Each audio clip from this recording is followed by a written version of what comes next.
അസ്സലാമു അലൈക്കും വറഹ്മത്തുള്ളാഹി വബറകാതുഹു. സമസ്തയുടെ അർദ്ധവാർഷിക പരീക്ഷ ഒന്നാം ക്ലാസ്സിൽ ദീനിയാത്തും അഖ്ലാഖും 29-ാം തീയതി ബുധനാഴ്ച രാവിലെ നടക്കുകയാണല്ലോ.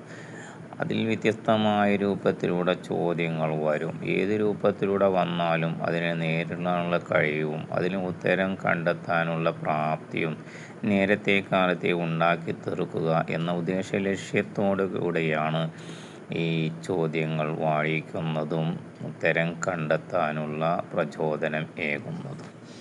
ഒന്നാമതായി ചോദ്യങ്ങൾ ഏതെല്ലാം രൂപത്തിലൂടെ വരാം. നമുക്ക് വേണ്ട പഠനോപകരണങ്ങൾ വാങ്ങിത്തരുന്നത് പിതാവാണ് മക്കളെ.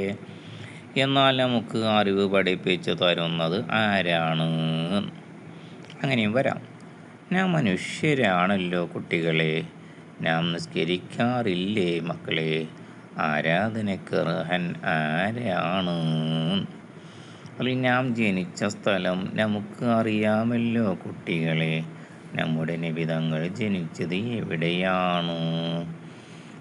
പിന്നെ നമ്മുടെ പേരുകൾ നമുക്കറിയാം. എന്നാൽ നമ്മുടെ നബിയുടെ പേര് എന്താണ്?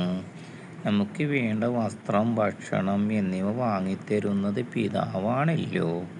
എന്നാൽ 10 മാസത്തോളം ഗർഭം ചുമന്ന് പ്രസവിച്ചത് ആരാണ്? നമ്മുടെ പിതാവിൻ്റെ പേര് നമുക്കറിയാമല്ലോ. എന്നാൽ നബി തങ്ങളുടെ പിതാവിൻ്റെ പേര് എന്താണ്? അങ്ങനെയെല്ലാം വരാം. അതുപോലെ നമ്മെ ജീവിപ്പിക്കുന്നവനും മരിപ്പിക്കുന്നവനും അല്ലാഹുവാണ്. ആരാധനക്കർഹൻ എന്നാൽ ആരാണ്? നമുക്ക് പുസ്തകം വാങ്ങിത്തരുന്നത് പിതാവാണ്. എന്നാൽ അറിവ് പഠിപ്പിച്ചു തരുന്നത് ആരാണ്? നമ്മുടെ നബിയുടെ പിതാവിൻ്റെ പേര് അബ്ദുള്ള എന്നവരാണ്. എന്നാൽ നബിയുടെ മാതാവിൻ്റെ പേര് എന്താണ്? പിന്നെ നമ്മുടെ നബി വഫാത്തായത് മദീനയിലാണ്. എന്നാൽ ജനിച്ചത് എവിടെയാണ്? നമുക്ക് രോഗം വന്നാൽ മരുന്ന് വാങ്ങിത്തരുന്നത് പിതാവാണ്. നമ്മെ പ്രസവിച്ചത് അപ്പോൾ ആരാണ്? നമുക്ക് ഇസ്ലാം ദീനിനെ പഠിപ്പിച്ചു തരുന്നത് ആരാണ്? ഭക്ഷണം കഴിച്ചു കഴിഞ്ഞാൽ നാം പറയണം എന്ത്? നമുക്ക് പഠനോപകരണങ്ങൾ വാങ്ങിത്തരുന്നത്, പണം തരുന്നതിന് പണം കണ്ടെത്താൻ അധ്വാനിക്കുന്നത് ആരാണ്? പിന്നെ നമ്മെ ജീവിപ്പിക്കുകയും മരിപ്പിക്കുകയും ചെയ്യുന്നത് ആരാണ്? നമ്മുടെ നബിയുടെ പേര് കേൾക്കുമ്പോൾ നാം ചൊല്ലണം എന്ത് ചൊല്ലണം? നമുക്ക് മതപരമായ അറിവ് പഠിപ്പിച്ചു തരുന്നത് ആരാണ്? പിതാവ് നമുക്ക് ചെയ്തു തരുന്ന കാര്യങ്ങളിൽ ഒരു 2 പറയാൻ കഴിയുമല്ലോ. നമുക്ക് ഇഷ്ടം പോലെ പറയാം. പിതാവ് നമുക്ക് തരുന്ന കാര്യങ്ങൾ വ്യത്യസ്തമായ ഭാഗങ്ങളിൽ നമുക്ക് പിതാവ് പഠിപ്പിച്ചു തരുന്നു.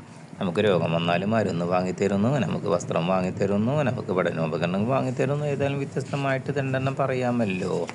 അതുപോലെ തന്നെ മാതാവ് നമുക്ക് ചെയ്തു തരുന്ന കാര്യങ്ങൾ 2 പറയൂ എന്ന് പറയുമ്പോൾ ഇഷ്ടം പോലെ പറയാം. 10 എൻ്റെ വലുതായാലും നമുക്ക് എല്ലാത്തിനും വേണം. മാതാവ് വേദനിച്ച് പ്രസവിച്ച് കഷ്ടപ്പെട്ട് വളർത്തി കുളിപ്പിച്ച് വസ്ത്രം ധരിച്ചു തരുന്നു.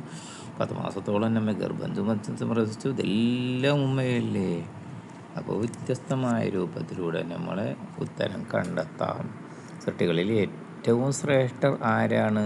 നമ്മെ സൃഷ്ടിച്ചത് ആരാണ്? അങ്ങനെ ചോദ്യങ്ങളെല്ലാം വരാം. പിതാവിനെ പറ്റിയും മാതാവിനെ പറ്റിയും ഉസ്താദുമാരെ പറ്റിയും നാം സലാം പറയേണ്ടത്, നാം സലാം അടക്കണം എങ്ങനെ, ഭക്ഷണം കഴിച്ചാൽ തുടങ്ങുമ്പോൾ ഞാൻ ചൊല്ലണം എന്ത്, ഭക്ഷണം കഴിച്ചു കഴിഞ്ഞാൽ ഞാൻ പറയണം എന്ത്, നമുക്ക് രോഗം വന്നാൽ മരുന്ന് വാങ്ങിത്തരുന്നതും നമുക്ക് വസ്ത്രം വാങ്ങിത്തരുന്നതും നമുക്ക് പഠനോപകരണങ്ങൾ വാങ്ങിത്തരുന്നതൊക്കെ ഇങ്ങനെ വ്യത്യസ്തമായ ഉസ്താദിനെക്കുറിച്ചും അള്ളാഹുവിനെക്കുറിച്ചും നബിയെക്കുറിച്ചും മാതാവിനെക്കുറിച്ചും പിതാവിനെക്കുറിച്ചുള്ള ചോദ്യങ്ങളായിരിക്കും വന്ന്. എങ്ങനെ വന്നാലും ഉത്തരം കണ്ടുപഠിച്ച് പരീക്ഷ എഴുതിയാൽ നിങ്ങൾക്ക് 50-ൽ 50 മാർക്ക് ഉറപ്പ്.